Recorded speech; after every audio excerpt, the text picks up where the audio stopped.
In this video I'm going to talk about how to avoid duplicate content penalties.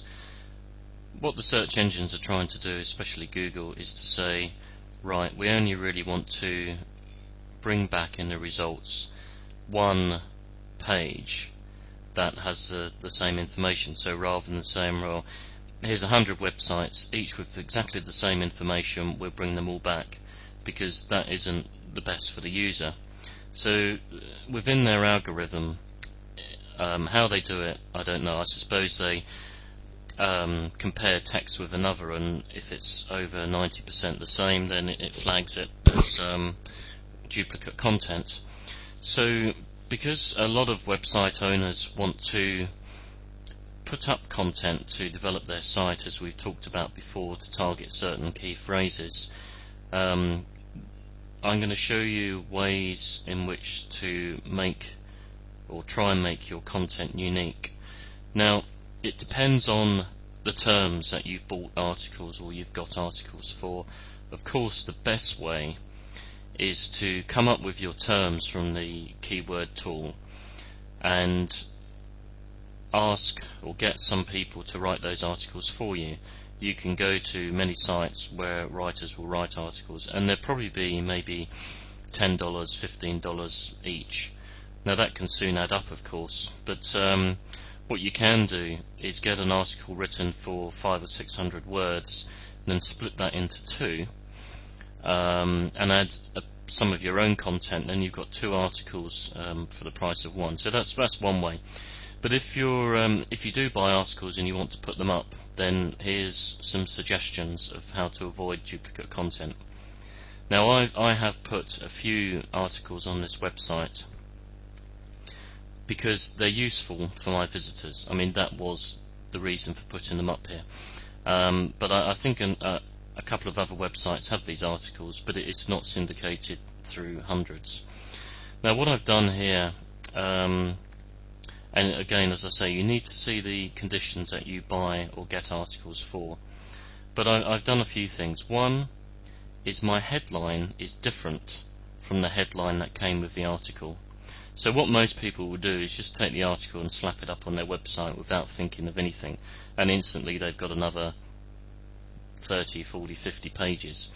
But just spend a little bit of time doing this. So actually read your article and find out what it's about, and then develop a headline that is different from what the article says, but is obviously something to do with this article and is equal to the keywords that you're targeting. Then in this website, I always say write a bit of text below it to introduce the article itself. But what I've added to this article is some headers. So these weren't with the original article, so I've put an H2 header here and another one here, and as we'll see in a second, there's more further down.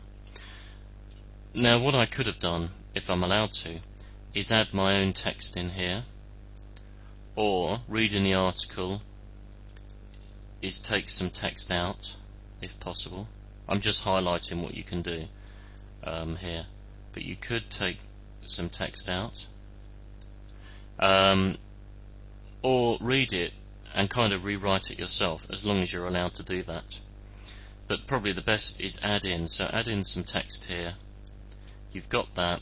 You've got a different header. Those weren't with the original article because it was just text. As we can see down this article, there's another header there, and there's another header there. So those are the types of things to do. Additionally, I haven't put much text, but put some text at the bottom. Now that makes this fairly unique, although this text was all the same in the original article. But those are a few things. So if we go back to the top, number one is look at your header. Make sure it's different from the header in the article, and it equals your keywords. Number two is read the article, and if you can, add in your own text as we talked about, maybe here or within or around here, and that makes it unique, or more unique anyway. And number 3, put in additional headers throughout this. And number 4, which I haven't discussed yet, but it's a good idea, is to bold or italic some words. So if we're targeting coping with addiction, you can start to bold not every word, but some of the words, either here, here, or there, but not all of them, and just make it different. That's all you have to do. So the length of this video, these few minutes, I could have changed that article and posted it, and I've got a fairly unique article. So those are the types of things you can do to change it around. The other thing, of course, is you can move the paragraphs around. Now the search engines are going to get clever and see people do this, because I know there's software on the market that just mixes them all up. It's not very good at the moment, but you can do that manually. I mean, it's easy to move them around. So long as it reads well, then that's the answer, because after all, you're developing content for the user. You want people to come back time and time again, and you should be getting 10 or 15% repeat visitors to your website. If everyone's new, they're coming and looking and not thinking much of it and disappearing, and you don't really want that. You want to build up your brand. So there's some ideas. Good luck, and let me know how you get on.